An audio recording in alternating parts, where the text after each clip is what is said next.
اور جمعیت اہل حدیث کا تر امتیاز یہ ہے کہ ہم ہر بات دلیل سے کرتے ہیں.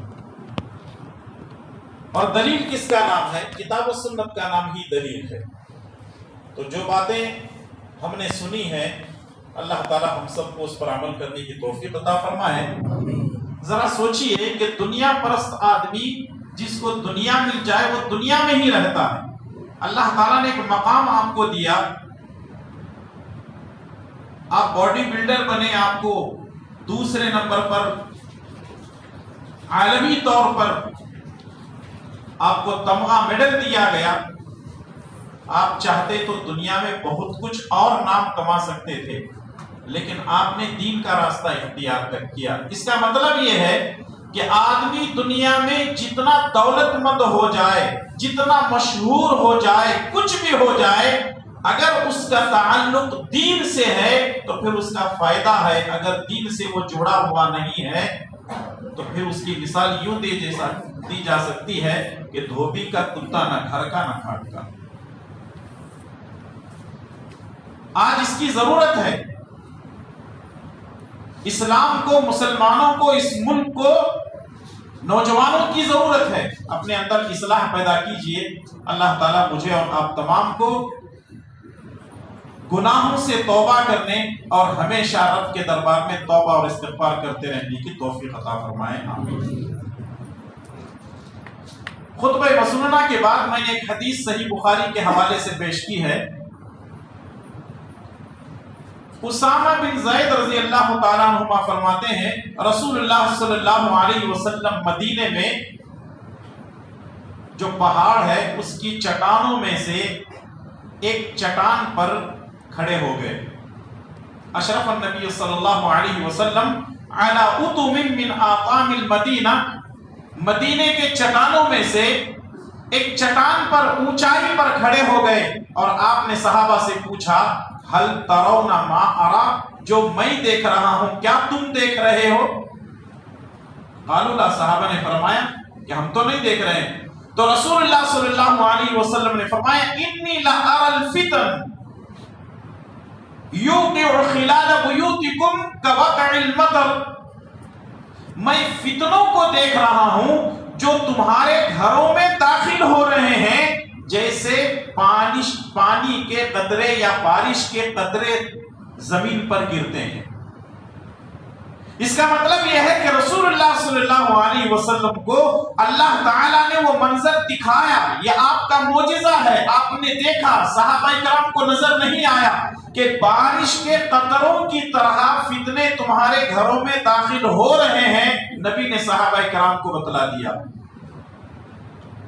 اب آپ اسی سے اندازہ لگائیے کہ رسول اللہ صلی اللہ علیہ وسلم نے پیشن گوئی کر دی ہے کہ فتنے آئیں گے اور ایسے فتنے آئیں گے کہ جس کی کوئی انتہا نہیں ہوگی. لیکن سوال یہ ہے کہ یہ فتنے کب سے شروع ہوئے؟ فتنے کب سے شروع ہوئے؟ اس کو سمجھنے کے لیے بھی صحیح بخاری کی ایک حدیث میں آپ کی خدمت میں پیش کر دیتا ہوں. صحیح بخاری حدیث نمبر 525. اللہ کے پیارے نبی جناب محمد رسول اللہ صلی اللہ علیہ وسلم نے قیامت تک آنے والے فتنوں کے بارے میں اپنی امت کو آگاہ کر دیا. لیکن آئیے اس بخاری کے حدیث کے اندر آپ کو یہ پتا چلے گا کہ فتنے کب سے شروع ہوئے. حذیفہ بن یمان رضی اللہ تعالیٰ عنہ اس حدیث کے راوی ہیں. وہ فرماتے ہیں کہ ایک مرتبہ ہم لوگ بیٹھے ہوئے تھے، عمر بن خطاب رضی اللہ تعالیٰ عنہ ہمارے پاس آئے اور کہنے لگے کہ جتنے آپ لوگ بیٹھے ہوئے ہیں فتنوں کے بارے میں کوئی جانتا ہے کیا؟ سب لوگ خاموش ہو گئے. حذیفہ بن یمان رضی اللہ تعالیٰ عنہ کہنے لگتا ہے کہ میں جانتا ہوں. کہا بتاؤ. تو حذیفہ بن یمان رضی اللہ تعالیٰ عنہ نے فرمایا کہ انسان کے لیے اس کے گھر والے، اس کا مال، اس کی اولاد، اس کے پڑوسی، اس کے لیے فتنہ ہے. لیکن اگر وہ نماز پڑھتا ہے، روزہ رکھتا ہے، زکوٰۃ دیتا ہے اور پھر بھلائی کا حکم دیتا ہے، برائی سے روکتا ہے، یہ اس کے گناہوں کا کفارہ بن جاتے ہیں. عمر بن خطاب رضی اللہ تعالیٰ نے کہا کہ نہیں، میں یہ فتنوں کے بارے میں نہیں پوچھ رہا ہوں، ایسے فتنوں کے بارے میں پوچھ رہا ہوں الفتنة التي تموج كما تموج البحر، جس طریقے سے ایک موج آتی ہے اس طریقے سے میں فتنوں کے بارے میں، یعنی بڑے فتنوں کے بارے میں پوچھ رہا ہوں کہ بڑے فتنوں کے بارے میں بتاؤ۔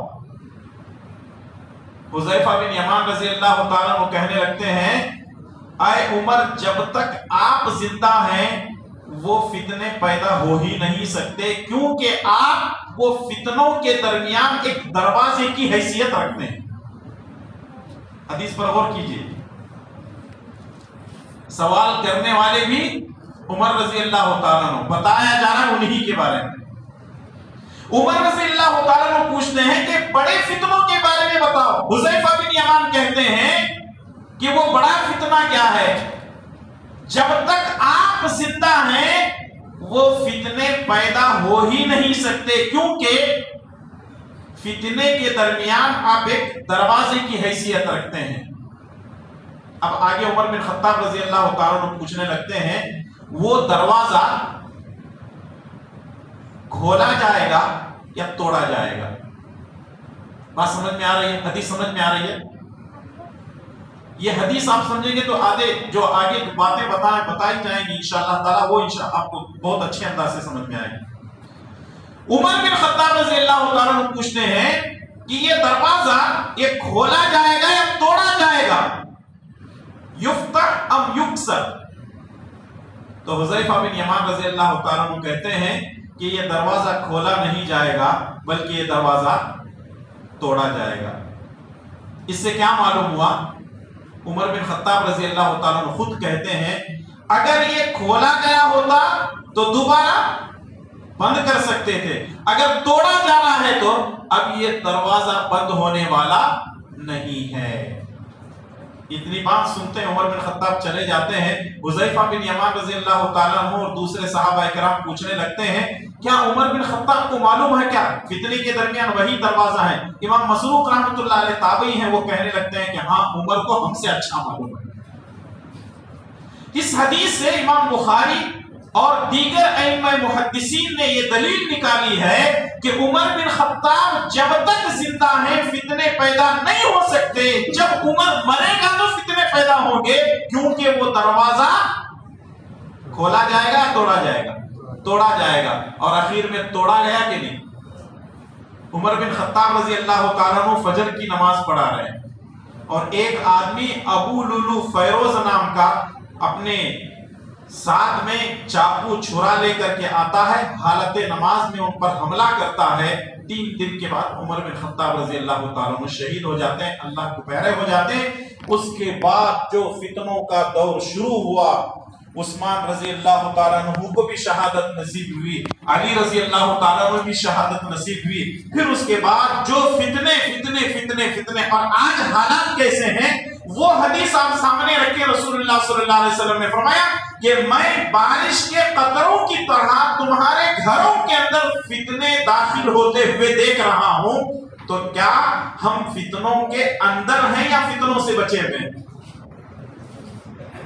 جی جواب نہیں آ رہا۔ بھئی بھوک لگی رہی تو بولے تمہارے زیادہ مجھے بھوک لگی۔ فتنوں کے اندر ہم لوگ ہیں۔ اس کا مطلب یہ ہے کہ رسول اللہ صلی اللہ علیہ وسلم نے 1400 سال پہلے جو پیشن گوئی کی تھی وہ بالکل صحیح ہے، اور نبی کریم صلی اللہ علیہ وسلم کی کوئی بھی بات جھوٹی نہیں ہوتی، وہ سچوں کے سچے ہیں، کیونکہ بتانے والی ذات رب ذوالجلال والاکرام کی ہے صلی اللہ علیہ وسلم۔ تو معلوم کیا ہوا کہ فتنے دروازہ ٹوٹ چکا ہے، فتنوں کے اندر ہم داخل ہوتے جا رہے ہیں۔ اب آئیے تیسری حدیث فتنوں کے تعلق سے پیش کر کے فتنے کیا ہیں وہ بتانے کی کوشش کروں گا۔ تیسری حدیث ہے صحیح بخاری اور صحیح مسلم کے حوالے سے۔ عن ابی ہریرہ رضی اللہ تعالی عنہ قال قال رسول اللہ صلی اللہ علیہ وسلم بادروا بالاعمال فتنا كقطع الليل المظلم يصبح الرجل مؤمنا ويمسي كافرا او يمسي مؤمنا ويصبح كافرا يبيع دينه بعرض من الدنیا، لوگوں فتنوں کے چھا جانے سے پہلے عمل کرنے میں جلدی کرو، فتنوں کے اندر داخل ہونے سے پہلے عمل کرنے میں جلدی کرو۔ کیوں کہ یہ بہت جلدی ایسے چھا جاتے ہیں جیسے سورج ڈوب گیا تو فوراً جیسے اندھیرا چھاتا ہے تو فوراً فتنے پیدا ہونے لگتے ہیں۔ نتیجہ کیا ہوگا؟ ایک آدمی صبح میں مومن ہوگا، شام میں کافر ہوگا، یا ایک آدمی شام میں مومن ہوگا، صبح ہونے سے پہلے کافر ہوگا۔ یبیع دینہ بعرض من الدنیا، دنیا کے چند ٹکوں کی خاطر اپنے دین اور ایمان کا سودا کر بیٹھے گا، چند روپیے پیسوں کی خاطر، چند ریال اور ڈالروں کی خاطر اپنے دین کو بیچ ڈالے گا۔ یہاں ضمناً میں ایک بات کہتا ہوں، 2-3 دن سے ایک آدمی پورے انڈیا میں نہیں بلکہ عالمی طور پر میڈیا میں، سوشل میڈیا میں چھایا ہوا ہے۔ کون؟ یہ وہ شخص ہے جو پوری امت کے لیے فتنہ بنا ہوا ہے، جس نے سودے بازی کی ہوئی ہے اور یہ اپنے دین اور ایمان کو بیچ کر قرآن پر انگلی اٹھا رہا ہے اور یہ کہہ رہا ہے کہ قرآن کی 26 آیتوں کو قرآن سے نکال دو۔ اس کی مجال کو دیکھیں کہ اللہ کے کلام پر اعتراض کر رہا ہے، صحابہ کرام ابو بکر، عمر اور عثمان رضوان اللہ علیہم اجمعین کی ذات پر اعتراض کر رہا ہے۔ ایک مسلمان کے لیے ضروری ہے کہ اللہ اور اس کے رسول کی تعلیمات پر عمل کرے، نہ کہ اعتراض۔ اور آج پورے مسلمان پریشان ہیں، اس کے لیے بددعائیں ہو رہی ہیں، اس کا دفاع کیا جا رہا ہے۔ قرآن کریم کس زمن میں نازل ہوا ہے، وہ آیتیں کس زمن میں نازل ہوئی ہیں، باقاعدہ علماء کرام اس کے سیاق و سباق کو، اس کے بیک گراؤنڈ کو پیش کرتے ہوئے بتانا چاہ رہے ہیں اللہ کے کلام کے اندر کوئی بھی حکم نہ آج تک غلط ہے اور نہ قیامت کی صبح تک کوئی حکم غلط ہو سکتا ہے۔ اور ویسے اس طرح کے لوگ جو اپنا دین اور ایمان کا سودا کرتے ہیں، یہ پہلی مرتبہ نہیں ہے، ہمیشہ آتے جاتے رہتے ہیں، کوئی ان سے گھبرانے کی، ڈرنے کی ضرورت نہیں ہے۔ دنیا میں فرعون بھی آیا چلا گیا، شداد اور نمرود بھی آئے چلے گئے، ابو جہل بھی آیا اور چلا گیا، مسیلمہ کذاب بھی آیا اور چلا گیا، اور مرزا غلام احمد قادیانی بھی آیا اور یہاں لگتا ہے آپ یہاں قادیانی پہ رہتے ہیں، ہے شاید، ہاں مجھے اطلاع تھی اس کے بارے میں۔ اور جانتے ہیں یہ کون ہے؟ مرزا غلام احمد قادیانی، جس نے رسول اللہ صلی اللہ علیہ وسلم کی نبوت کے مقابلے میں یہ بھی کہا تھا کہ میں بھی ایک نبی ہوں۔ اور نتیجہ کیا نکلا کہ لاسٹ میں، اخیر میں جا کر مرتا کہاں ہے؟ ایک ٹوائلٹ میں۔ اور اس کے خود گھر والے کہتے ہیں، اس کی بیوی کہتی ہے کہ میرے شوہر کو آخر عمر میں مرگی کی بیماری ہو گئی تھی، دورہ پڑتا تھا، اور وہی دورہ ٹوائلٹ میں بھی پڑا، وہاں جا کر کے ان کا نبی مرا۔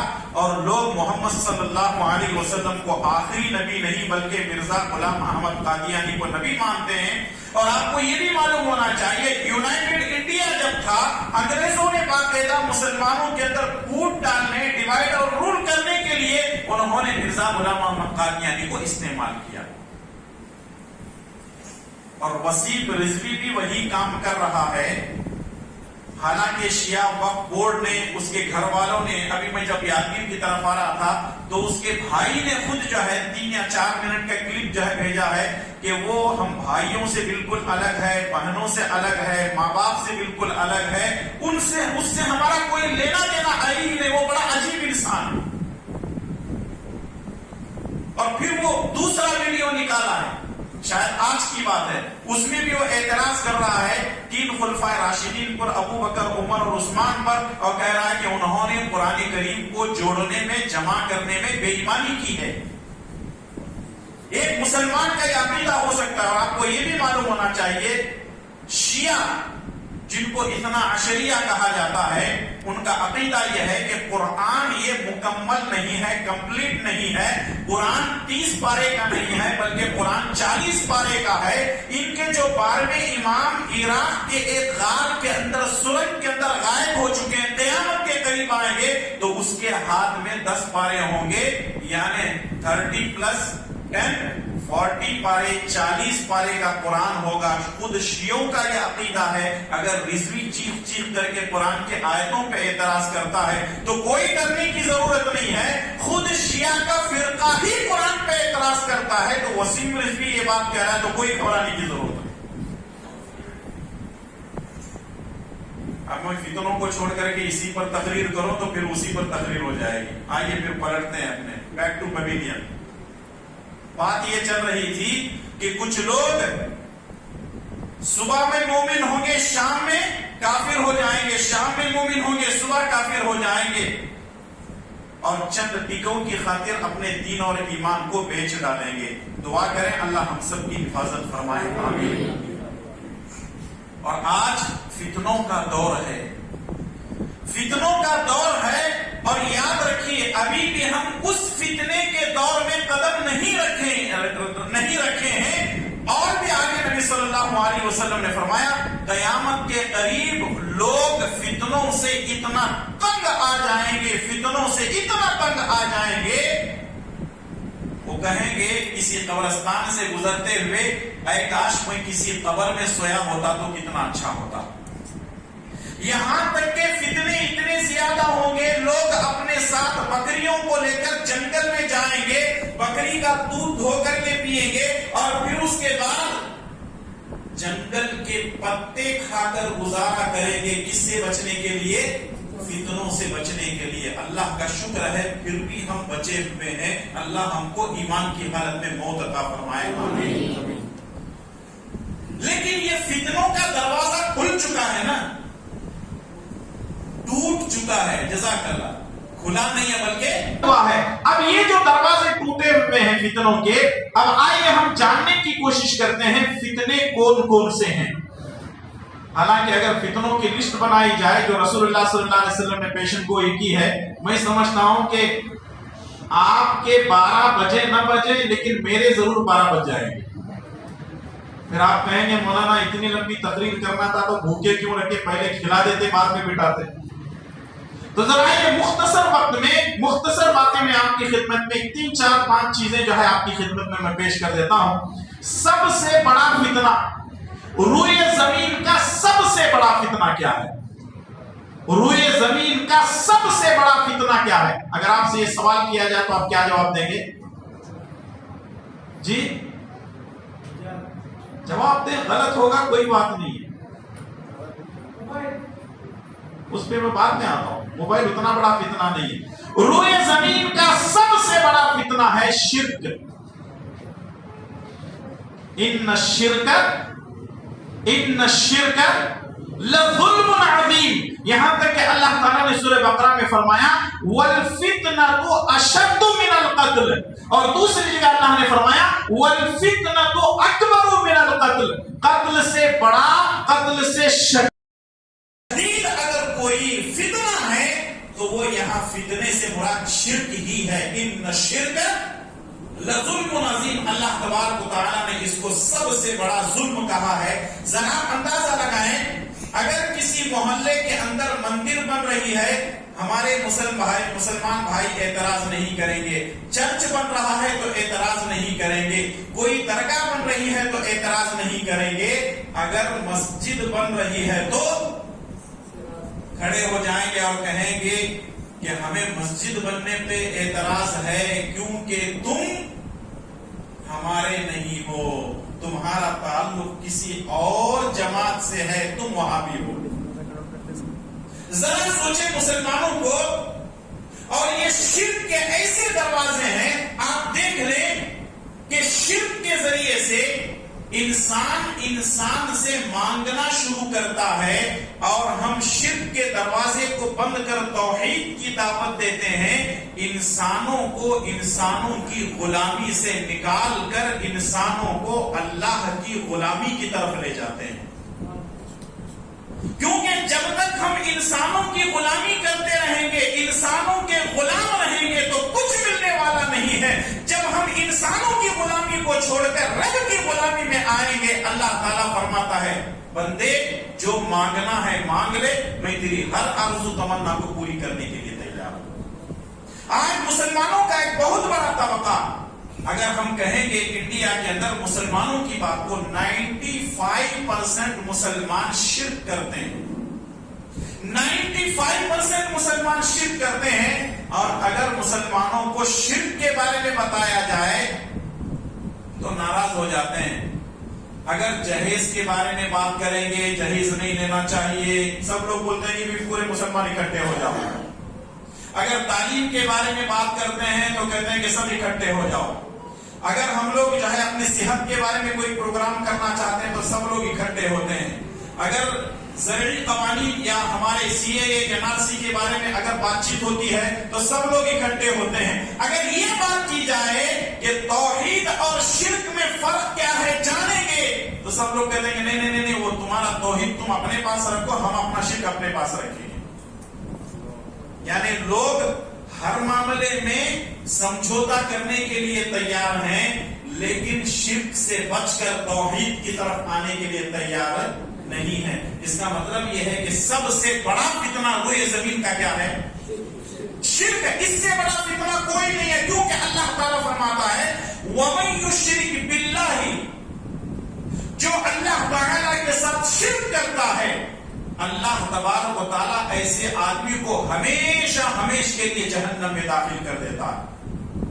دیکھیے اللہ تعالیٰ نے فرمایا اگر میرا بندہ شرک کو چھوڑ کر کے دوسرے گناہ کر کے آتا ہے، چاہے تو میں اس کو معاف کر سکتا ہوں، چاہے اس کو اس کے گناہوں کی سزا جہنم میں دے کر کے واپس جنت میں داخل کر سکتا ہوں، لیکن اگر رتی برابر بھی شرک ہوگا تو میں اس کو ہرگز کسی بھی حالت میں آپ معاف نہیں کروں گا۔ اسی لیے رسول اللہ صلی اللہ علیہ وسلم نے معاذ بن جبل رضی اللہ تعالیٰ عنہ کو وصیت اور نصیحت کرتے ہوئے فرمایا تھا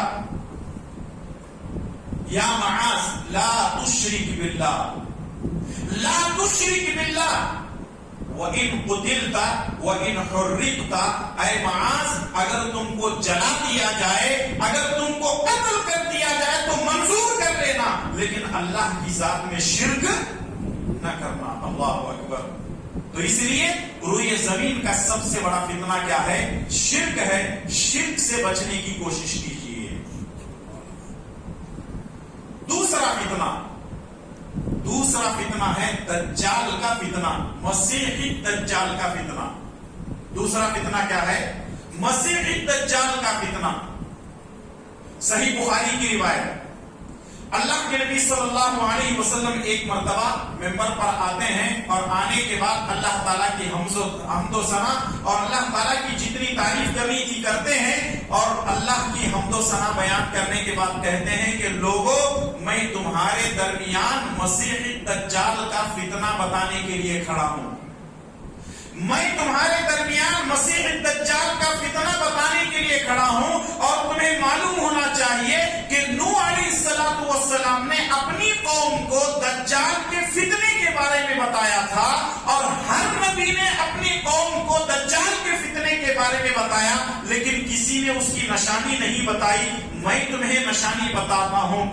دجال کی نشانی یہ ہے انہ اعور وان اللہ لیس باعور، دجال کانا ہوگا، اس کو ایک آنکھ ہوگی، وان اللہ لیس باعور، جس کو تم اپنا رب مانتے ہو وہ کانا نہیں ہے۔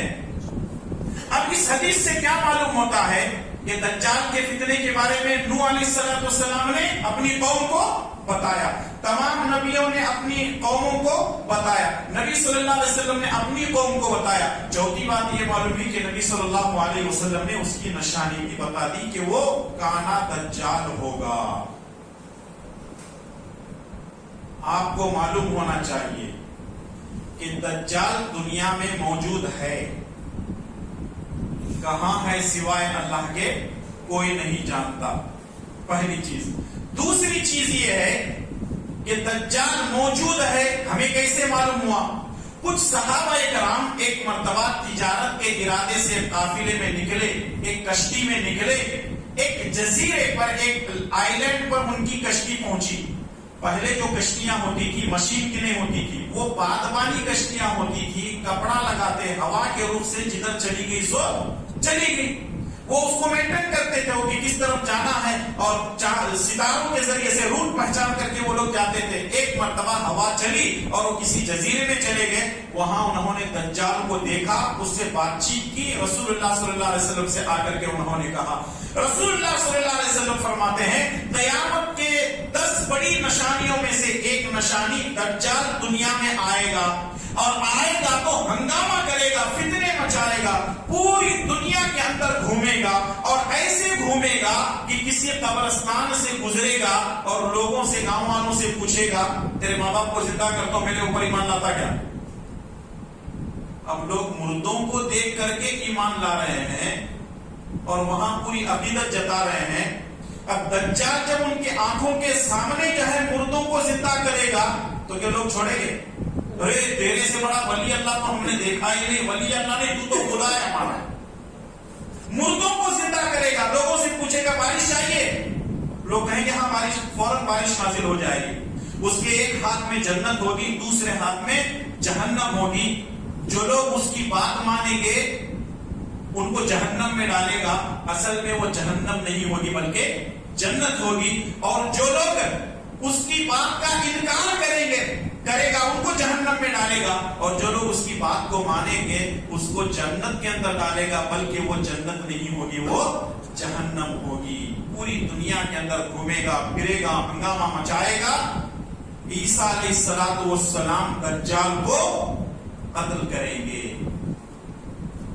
اور آپ کو معلوم ہونا چاہیے اسرائیلیوں نے، یہودیوں نے فلسطین کے اندر جو مقبوضہ فلسطین ہے اسرائیلیوں نے قبضہ کیا ہوا ہے، اس کے لیے مسلمانوں نے پوری ایڑی چوٹی کا زور لگایا۔ انہوں نے باقاعدہ ایک جو ہے کیا رن وے تیار کر لیا ہے، اور ایک پلین بھی انہوں نے تیار کر دیا ہے، اور اس کا نام انہوں نے لکھا ہوا ہے KFIR۔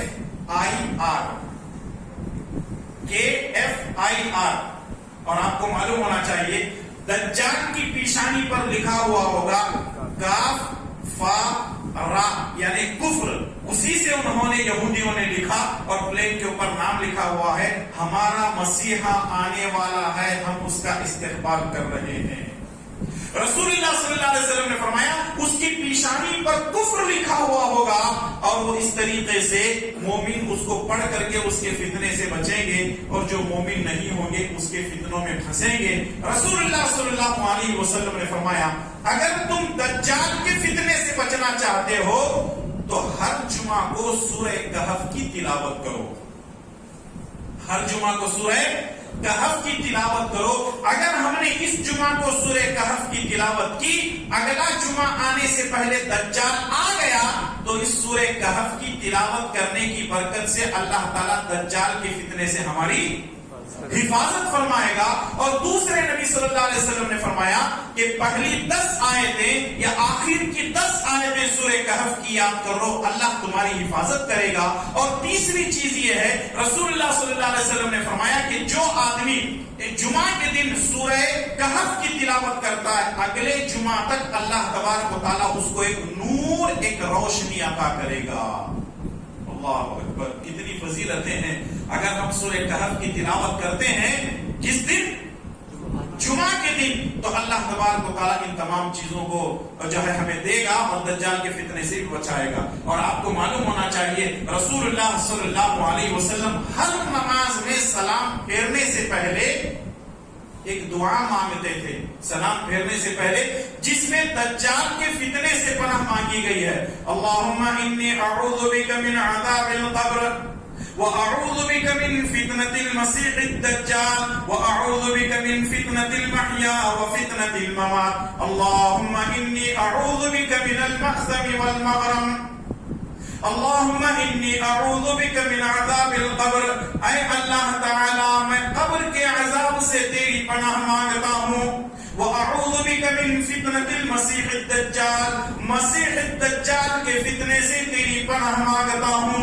وَأَعُوذُ بِكَ مِن فِتْنَةِ الْمَحْيَا وَفِتْنَةِ الْمَمَاتِ اے اللہ زندگی اور موت کے فتنے سے میں پناہ مانگتا ہوں.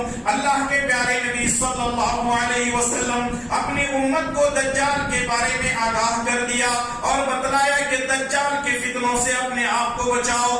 دجال کے فتنوں سے بچنے کے لیے رسول اللہ صلی اللہ علیہ وسلم نے دجال کے فتنے سے بچنے کے لیے دعائیں سکھائی. آپ نے اپنی امت کو آگاہ کر دیا اور بتلایا اگر تم اللہ کی اطاعت کرتے رہو گے, اگر تم میری تعلیمات پر اپنی زندگی گزارتے رہو گے, دجال کے فتنے سے بچو گے, دنیا کے فتنے سے بچو گے, جہنم کے فتنے سے بچو گے, قبر کے فتنے سے بچو گے. اور اگر ہم نے ایسا کیا تو پھر اللہ تعالی ہماری حفاظت کرے گا. شرط یہ ہے کہ ہم اللہ اور اس کے رسول کی تعلیمات پر اپنی زندگی گزاریں. اللہ تعالی ہم سب کو نیک توفیق عطا فرمائے, آمین. تو یہ جو چیزیں ہیں اگر ہم نے دجال کے فتنے سے بچنے کی ٹھان لی اور جو رسول اللہ صلی اللہ علیہ وسلم نے باتیں بتائی ہیں اگر ہم نے اس پر عمل کیا تو دجال کے فتنے سے ہم بچ سکتے ہیں. کتنے فتنے ہو گئے؟ کتنے ہو گئے؟ آپ لوگ جاگ رہے ہیں نا؟ اگر آپ لوگ ساتھ دیں گے, سن رہے ہیں, سمجھ رہے ہیں اور عمل کرنے کا ارادہ آپ کا ہے تو میں بات کو آگے بڑھاتا ہوں. ٹھیک ہے, تھوڑا سا وقت زیادہ نہیں, 10-15 منٹ وقت دیں گے انشاءاللہ. اور ویسے بھی مولانا اعلان کرتی ہیں. ہاں ماشاءاللہ, اب خوش ہو جاؤ, اعلان بھی ہو چکا ہے. کھانے کے بعد انشاءاللہ پروگرام جیسے ہی ہوگا آپ کو پیٹ بھر کر کے کھانا ملے گا اللہ تعالیٰ کی توفیق سے. اور یہاں دعا بھی کر رہے ہیں ان لوگوں کے لیے جو لوگ کھانے پلانے کا انتظام کیے ہیں. دعا کرو اللہ ان کی روزی میں برکت عطا, اللہ تعالیٰ اس کا بہتر بدلہ ان کو دنیا اور آخرت میں عطا فرمائے. اور یہاں جتنے ہم لوگ بیٹھے ہوئے اللہ ہم سب کی مغفرت فرما.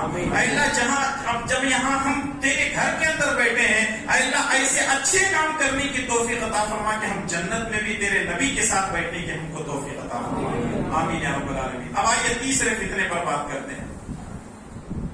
تیسرا فتنہ ہے اور یہ بھی آج کے دور کا ایک دم ہاٹ ٹاپک ہے. یہ اس پر بہت تقریریں ہو سکتی ہیں, بہت لمبی بات ہو سکتی ہے. وہ یہ ہے انکار حدیث کا فتنہ, حدیثوں کے انکار کرنے کا فتنہ. یہ تیسرا فتنہ ہے. بات کو آگے بڑھانے سے سنن ترمذی کے ایک حدیث میں آپ کی خدمت میں پیش کرتا چلوں. اللہ کے پیارے نبی جناب محمد رسول اللہ صلی اللہ علیہ وسلم نے فرمایا کچھ لوگ ایسے پیدا ہوں گے, کچھ لوگ ایسے پیدا ہوں گے جو گاؤں تکیے پر ٹیک لگا کر یہ کہیں گے جو قرآن میں حلال ہے وہی ہمارے لیے حلال, جو قرآن میں حرام ہے وہی ہمارے لیے حرام. رسول اللہ صلی اللہ علیہ وسلم نے فرمایا کہ میں نے جس چیز کو حرام کیا ہے وہ بھی ویسے ہی حرام ہے. یعنی کچھ لوگ پیدا ہوں گے, یہ پیشن گوئی ہے نبی کی, اور آج لوگ ایسے پیدا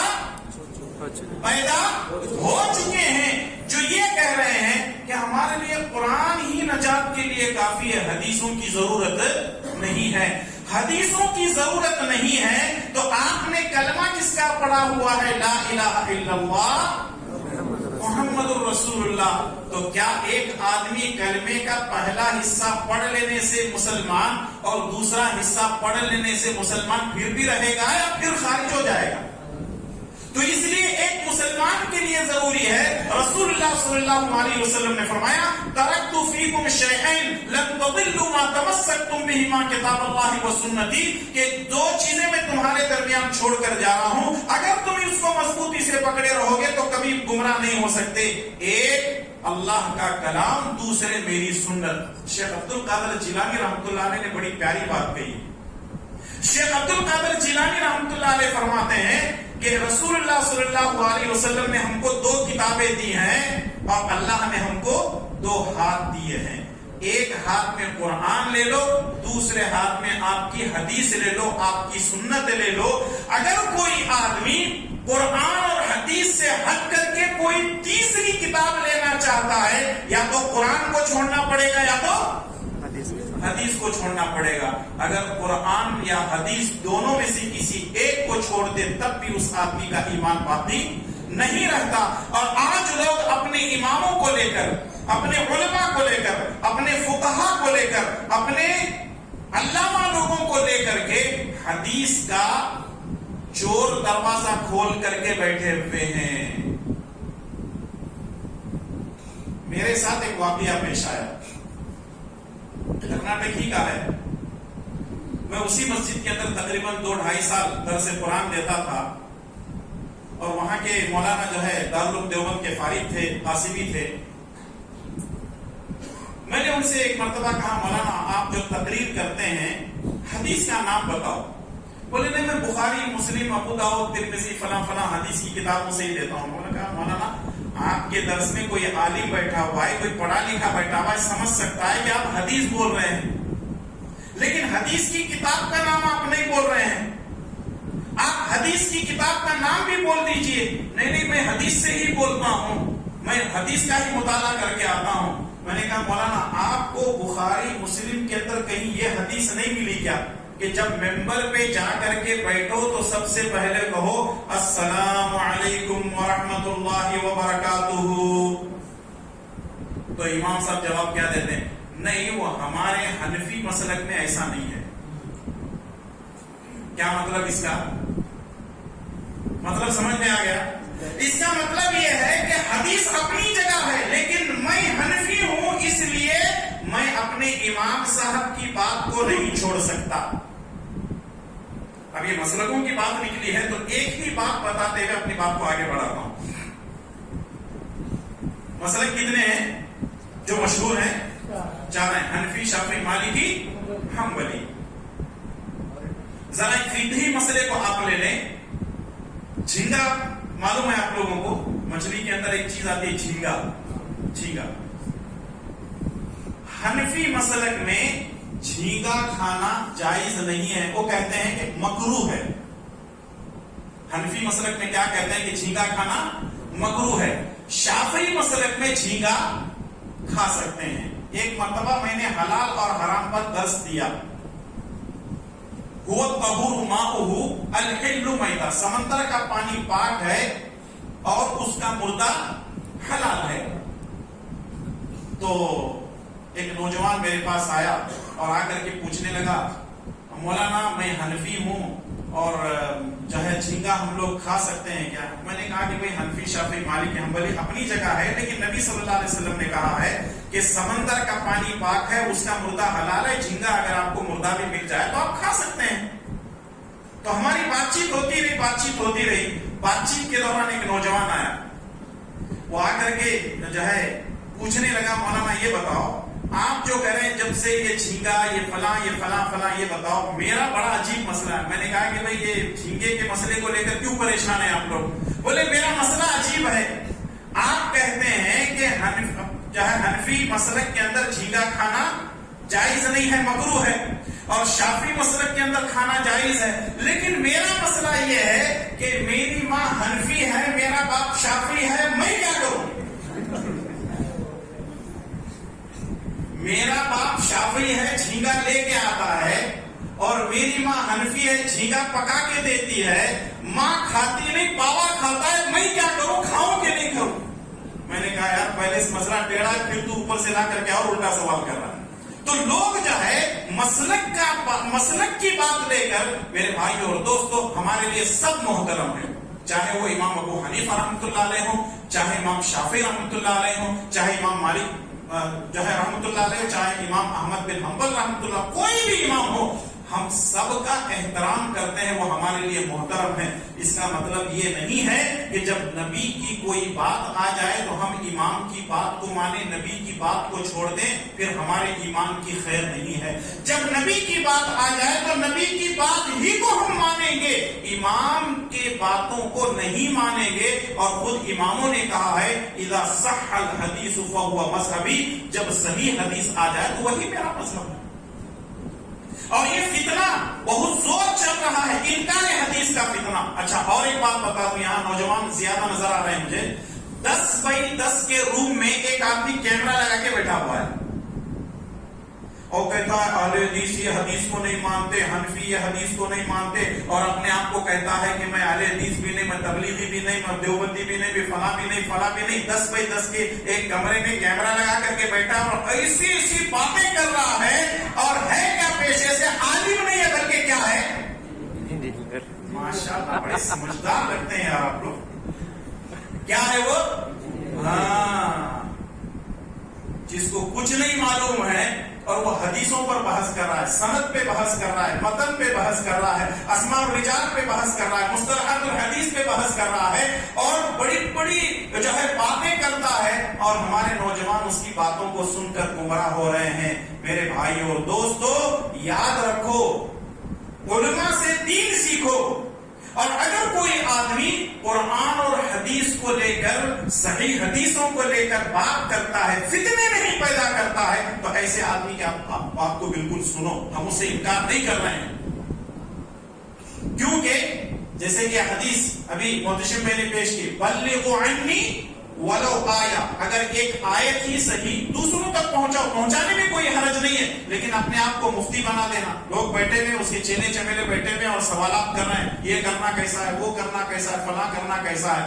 میرے بھائیو اور دوستو، یہ انکار حدیث کا فتنہ بڑھتا جا رہا ہے، اور اس طریقے سے لوگ جو ہے اللہ اور اس کے رسول کی تعلیمات کا مذاق اڑا رہے ہیں. ان آیتوں کا کیا کریں گے؟ قرآن کے اندر اللہ تعالیٰ نے 30 سے زیادہ آیتوں کے اندر بیان فرمایا، اطیعوا اللہ و اطیعوا الرسول، اللہ اور اس کے رسول کی اطاعت کرو.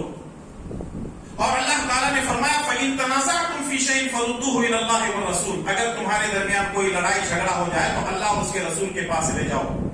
یہاں تک کہ اللہ تبارک و تعالیٰ نے قرآن کریم کے اندر سورہ احزاب کے اندر فرمایا یوم تقلب وجوہہم فی النار، یوم تقلب وجوہہم فی النار یقولون یا لیتنا اطعنا اللہ واطعنا الرسول.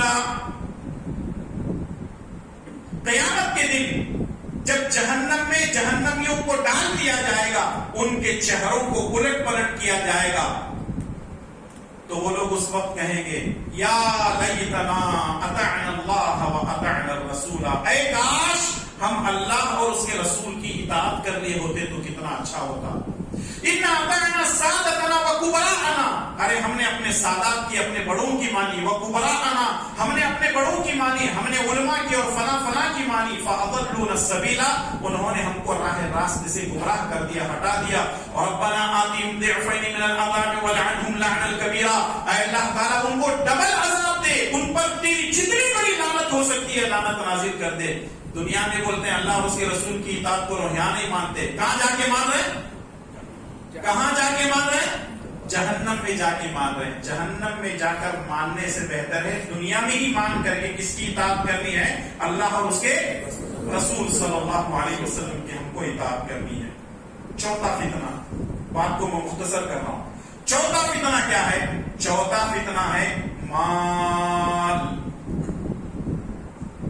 پیسہ پھینکو، پیسہ پھینکو، تماشا دیکھو. ہر کوئی مال کے پیچھے پڑا ہوا ہے، اعمال کی فکر کسی کو نہیں ہے. اور یہ جو پیسہ ہے انما اموالکم و اولادکم فتنہ، اللہ تعالیٰ نے مال اور اولاد کو فتنہ کہا ہے. دوسری طرف اللہ تبارک و تعالیٰ نے مال اور اولاد کو زیب و زینت کہا ہے. اب اگر مال کا صحیح استعمال ہو تو وہ زیب و زینت ہے، مال اور اولاد کا استعمال صحیح نہ ہو تو وہ ہمارے لیے کیا ہے؟ فتنہ ہے. مثال کے طور پر ہمارے گھر میں بہت ساری چیزیں کچن کے اندر ہیں. ایک چیز ہے چاقو. جب تک وہ چاقو گوشت پہ چل رہی ہے، ٹماٹر بیگن سبزی پہ چل رہی ہے، تب تک وہ چاقو ہمارے لیے فتنہ نہیں ہے. اگر وہ چاقو پھر کسی کے گلے پہ چلتی ہے تو وہ چیز فتنہ بنتی ہے. مال اور اولاد فتنہ نہیں ہے جب تک اس کا استعمال صحیح ہو. جب اس کا استعمال غلط ہوگا تو یہی چیز ہمارے لیے کیا بن جائے گی؟ فتنہ بن جائے گی.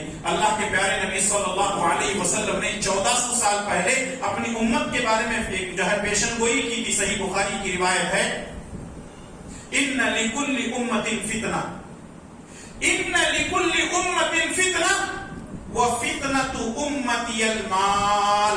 ہر امت کا ایک فتنہ رہا ہے اور میری امت کا فتنہ کیا ہے؟ مال ہے مال. اس کا مطلب یہ ہے کہ یہ امت تباہ و برباد ہوگی کس کی وجہ سے؟ کس کی وجہ سے؟ مال کی وجہ سے. اور مال میں بھی آج مسلمانوں کو یہ دیکھا جا رہا ہے کہ حلال اور حرام کی تمیز ختم ہوتی جا رہی ہے. حلال اور حرام کی تمیز ختم ہوتی جا رہی ہے. یہاں تک کہ اب اہل حق جو کتاب و سنت کی بات کرتے ہیں انہوں نے اب فتوے دینا یہ کہنا شروع کر دیا ہے کہ سود لینا جائز تو نہیں ہے, سود دینا جائز ہے. اب ذرا سا علم کیا آ گیا, 2-4 ویڈیو کلپس کیا دیکھ لیے, 2-4 بیانات کیا سن لیے, نہیں ہم لوگ لے بھی رہے ہیں, سود دینے میں کیا مشکل ہے. اور یہاں جتنے کاروباری لوگ بیٹھے ہوئے ہیں ہر ایک آدمی کا بینک میں لون ہے, سودی کاروبار چل رہا ہے. یاد رکھیے سودی کاروبار چل رہا ہے اور اس کے اندر اللہ تبارک و تعالی نے برکتوں کو نہیں رکھا ہے. کاروبار چل رہا ہے لیکن برکتیں ختم ہو چکی ہیں. آج مسلمانوں کے حالات ملک کے اندر ہیں, بچہ بھی دعا کر رہا ہے, جوان بھی دعا کر رہا ہے, بزرگ بھی دعا کر رہا ہے, مرد بھی دعا کر رہا ہے, عورتیں بھی دعائیں کر رہی ہیں, سارے کی ساری دعائیں کر رہے ہیں. ہماری دعائیں قبول اس لیے نہیں ہو رہی ہیں کیونکہ ہمارا کھانا حرام کا ہے. رسول اللہ صلی اللہ علیہ وسلم نے فرمایا جس آدمی کا لقمہ حرام کا ہے اللہ تعالیٰ ایسے لوگوں کی دعاؤں کو قبول نہیں کرتا.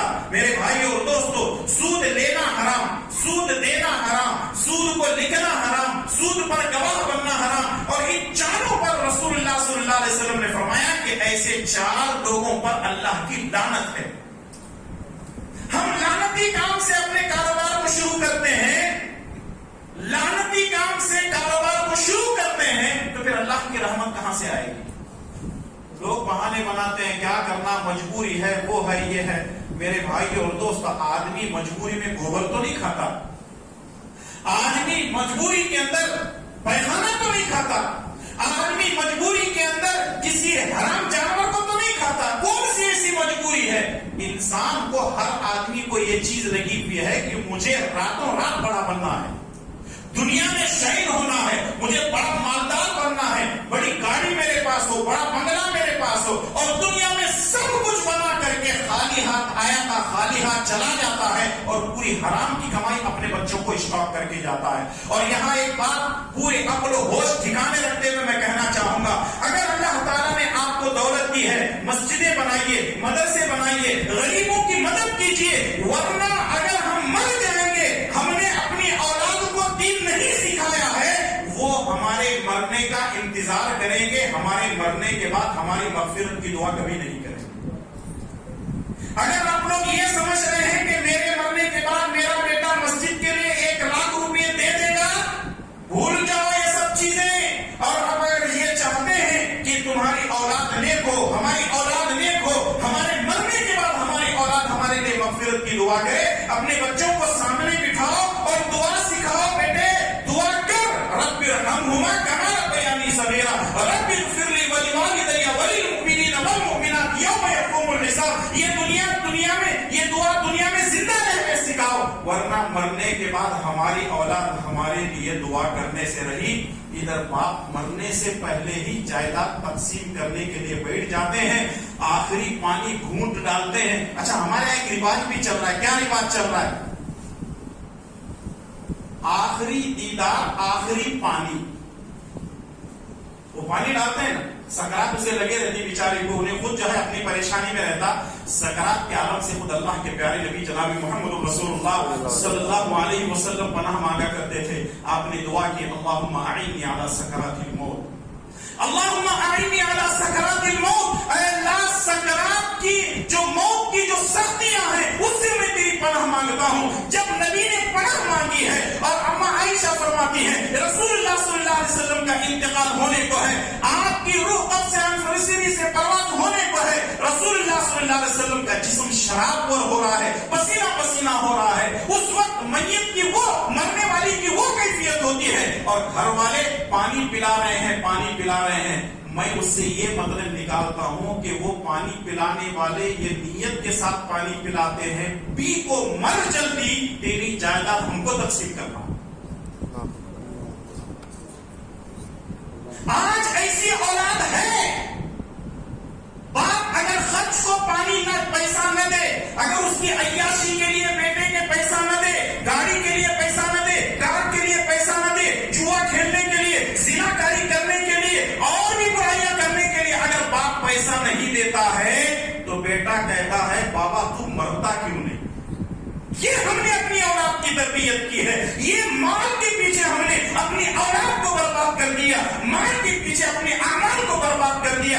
زندہ رہتے ہو اور اگر اللہ کو جو ہے راضی کرنا چاہتے ہو، اور اگر یہ چاہتے ہو کہ میری دنیا بہتر ہو، میری آخرت بہتر ہو، میری اولاد اچھی ہو، تو مرنے سے پہلے ان کی تربیت کر کے مرو،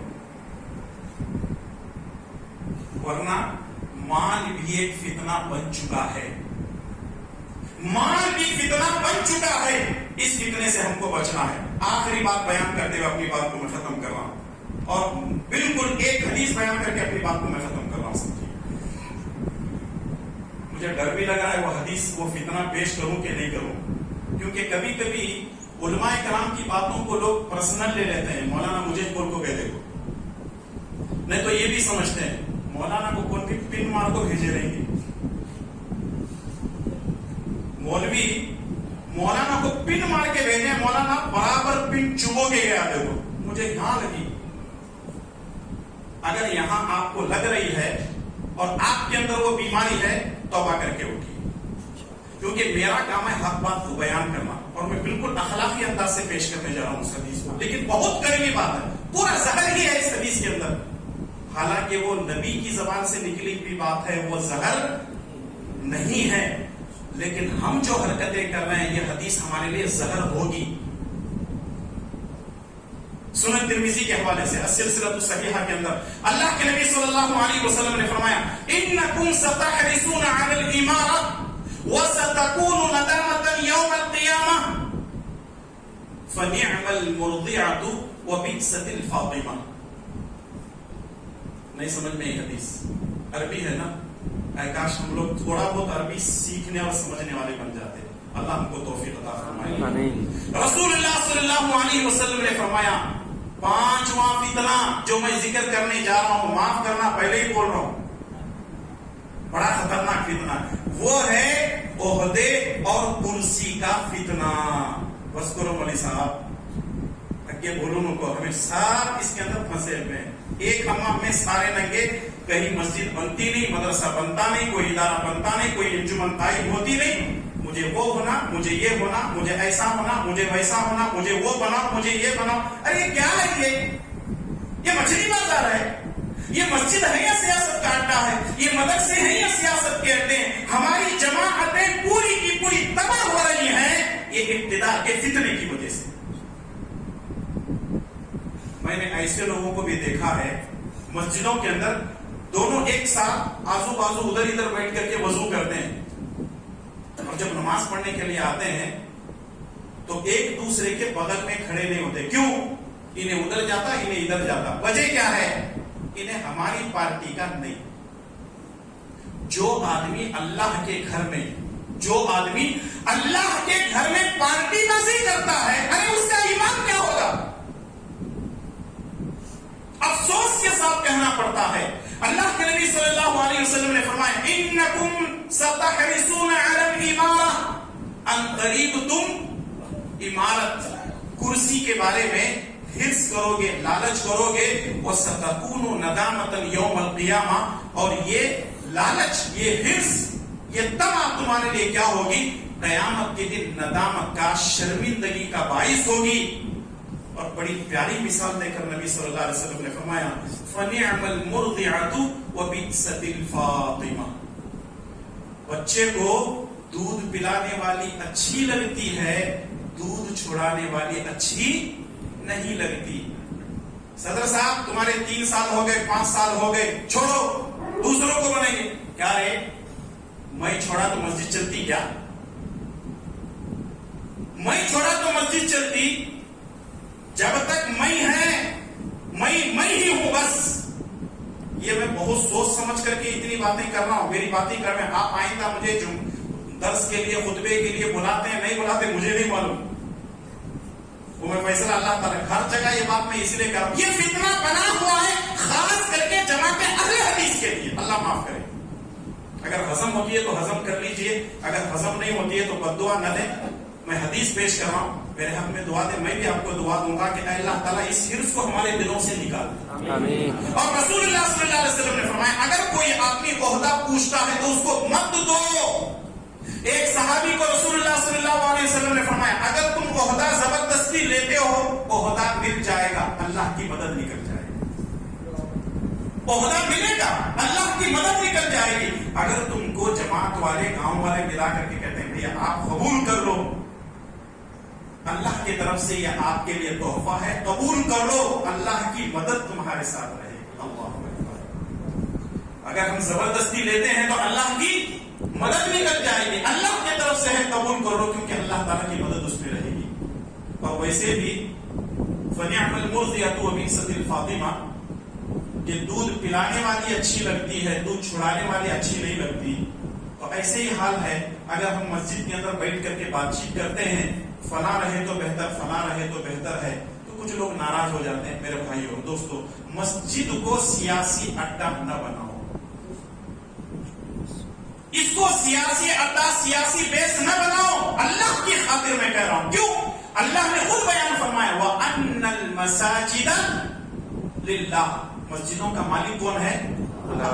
ہم کو صرف چلانا ہے، مسجد صرف چلانا۔ اگر ایک آدمی بھی پوری مسجد، اور آپ کو معلوم ہونا چاہیے گلف کے اندر آپ دیکھ لیں مسجد کا کوئی صدر بھی نہیں، سیکرٹری بھی نہیں، خزانچی بھی نہیں، ٹرسٹی بھی نہیں، ممبر بھی نہیں، کچھ بھی نہیں، کون چلاتے ہیں؟